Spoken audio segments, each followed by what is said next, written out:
to Apple. And it'll be easier to port to like Android because of that. So. We use Java for the core language for the game, so that makes it really easy to get it running on Windows, Mac, and Linux. If it is a problem, if we go to the consoles, we basically have to rewrite in C++.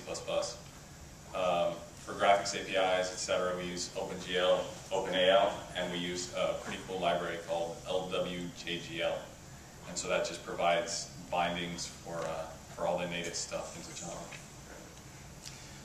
Yeah, we're just about everything from scratch. C++, DirectX.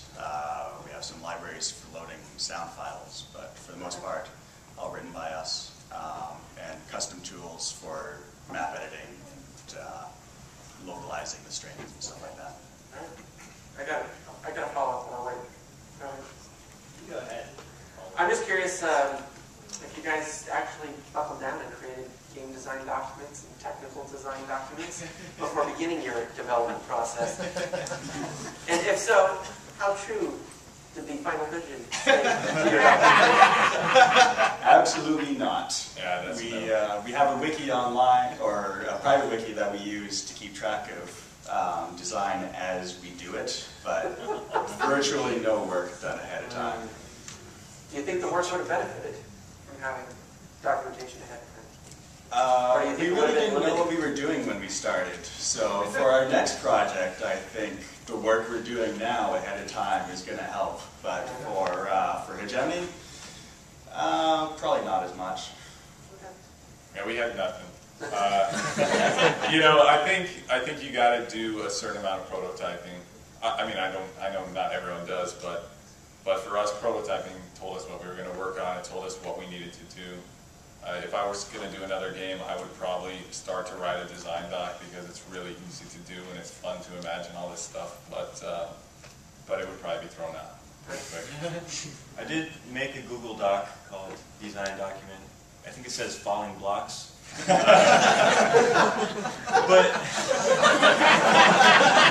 and yes, I stayed true to that vision. You heard the joke right in my head. That's but I will say that the game was quite different, and if I had tried to stay to my original vision, it would have been worse than playing it and iterating. It's such a simple game, you can do that. I don't know if you could do that with these other games in the same way. Yeah, we totally did all of those things. Yeah, I was going to say, course requirement, right? Great. Yeah, we wrote that game design doc like 4 hours before it was due. So that was nice. Music-based top-down shooter, multiple levels, lives. We took care of that. Technical design doc. Someone really enjoyed the jokes. Written in C++. Oh, nice. All right. We use AOL Instant Messenger. That's true. I believe you. I worked with devs who ICQ was their method of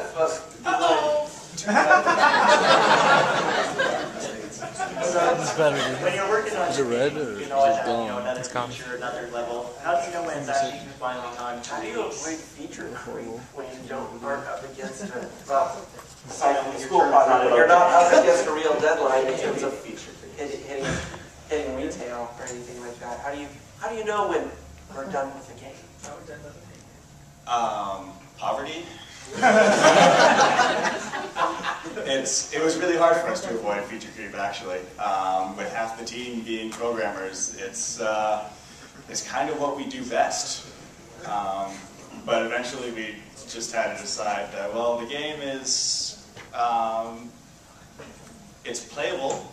It kind of seems like it's fun throughout the entire thing, so we should probably work towards making money and not being out of a job. I think deadlines are good, poverty is good, but when you hit that critical point, with a multiplayer game, luckily your users are plugged in, which means you'll hit this critical point where every little thing you try to add will be met with so much bitching and moaning that it's just clearly not worthwhile. So the praise is significantly outweighed by the bitching. That's our point. Yeah, we actually Shibuya was kind of floating around in various states for a long time, and we actually kind of used PAX 10 as a deadline. We're like, oh, if we enter this contest, we have to have something finished by then. It wasn't finished at all when we sent it to you, but that was the goal. And then apparently it was finished enough. It was finished enough, yes. And then we had PAX itself as another deadline, and so here it is, released the first day of PAX. So for us, you're welcome.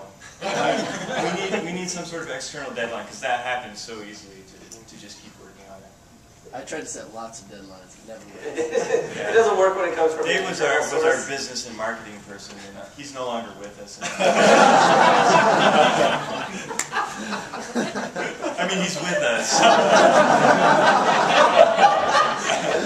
Did you notify him before the panel that he was no longer with us? Or is this a surprise? We'll be taking separate flights home. Right. So, I'm assuming you had a deadline. April? No, we really lucked out. Our game is about the 5 stages of grief. So we could really only make 5 stages. People wanted like extensions. We're like, well, 6, revenge, like we can do cool stuff like that. So it's totally fine. But I'm sure we had the school deadlines and stuff like that. But even for that school deadline, when it was due, we only had 3 of the stages complete. So you were constantly stuck in bargaining. So, there's never any closure. This is very meta. That's very meta. All right. Can I pass? I don't think I know what all right. 3 is. Fair enough. Thanks. Thank you. Game you'd love to make, but it's one that you know you can actually finish. How are you maintaining the vision and then also dealing with compromises that you have to make with that vision? Accurate? Well, what I wish we did is we took our vision and sort of broke it up into smaller saleable pieces.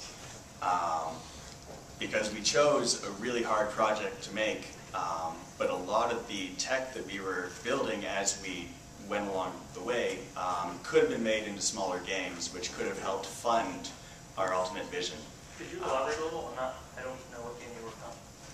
Oh, well, we worked on, it's a real-time strategy game. Okay.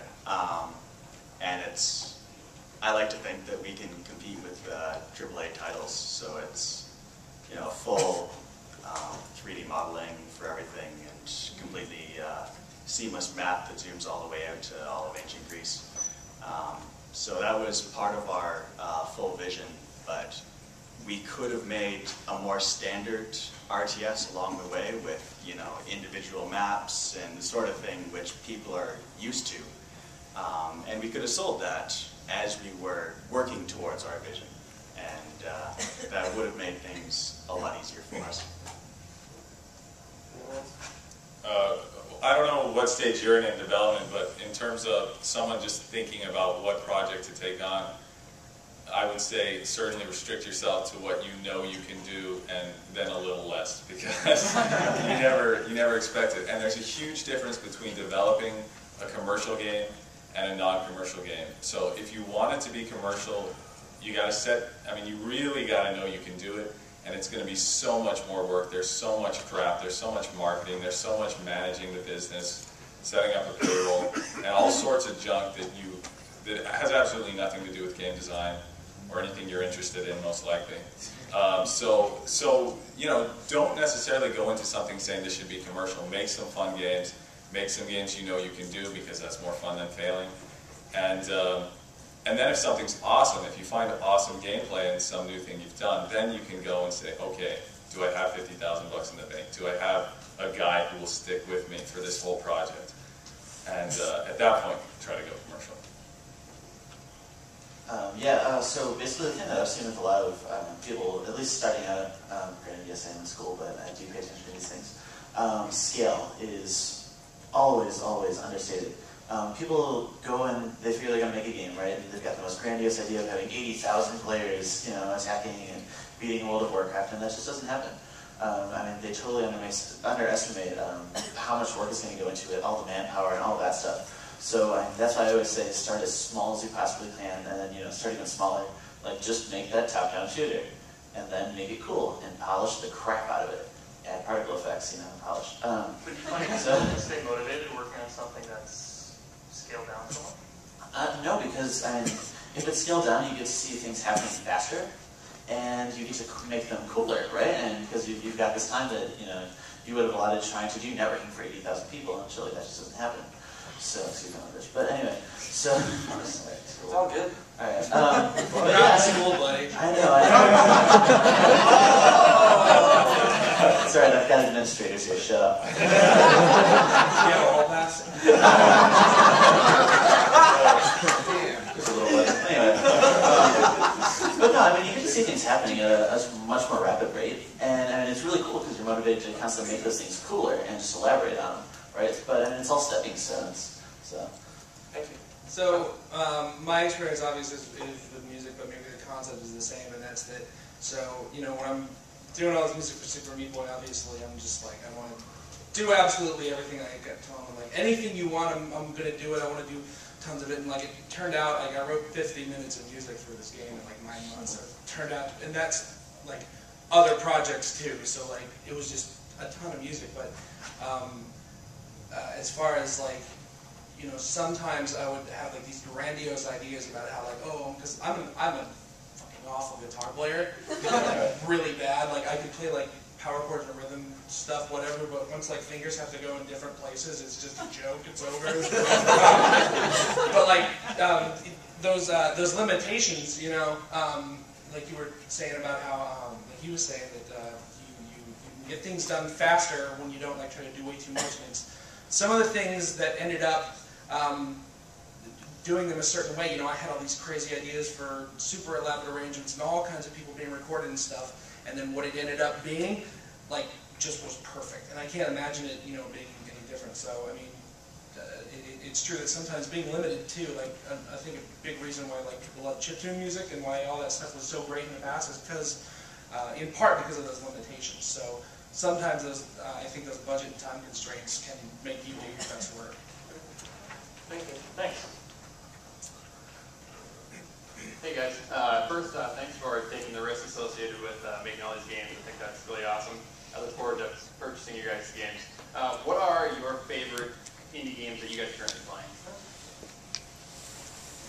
Do you have time to play? I was going to say, that would be fantastic to have time to play games. The last favorite indie game you played.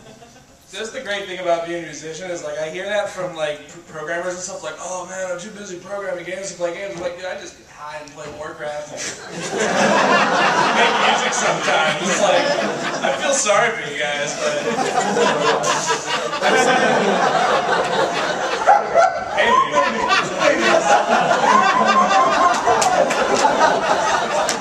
pay no attention to the man behind the curtain. How do you have time and I don't? I'm sorry that we can't just rely on inspiration to strike. We're going to change the format of the panel to more of a physical challenge. So, do you get high and smoke weed? No. No comment. Drugs are bad, Jeff. I find the time to play indie games. I'm a big fan of the stuff by Jedi, and actually they got one of the games in the PAX 10 too, puzzle-wise, so check that out because it's good. Stuff by Tale of Tales is all good stuff. There's the list is really too long to name. Actually, I want to plug a game real quick. Alright, you go right ahead. There's a game. You don't need to fondle yes, me. yes. Just take a hit. There's a game for iPhone and iPad called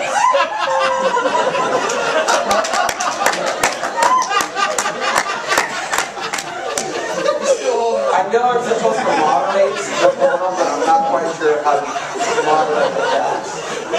There's a game on iPhone and iPad called Solace made by Mike and Greg, and it's freaking rad. Go buy it. I think that's one of the interesting things about the indie community is even though you guys are all technically kind of competing for mind share and awareness, there's a sense of solidarity and there's a sense of everyone supporting each other. And you guys are in a competition, but you're all goofing around and joking with each other. What is it special about the indie community that separates it, makes it foster these feelings? Misery loves company.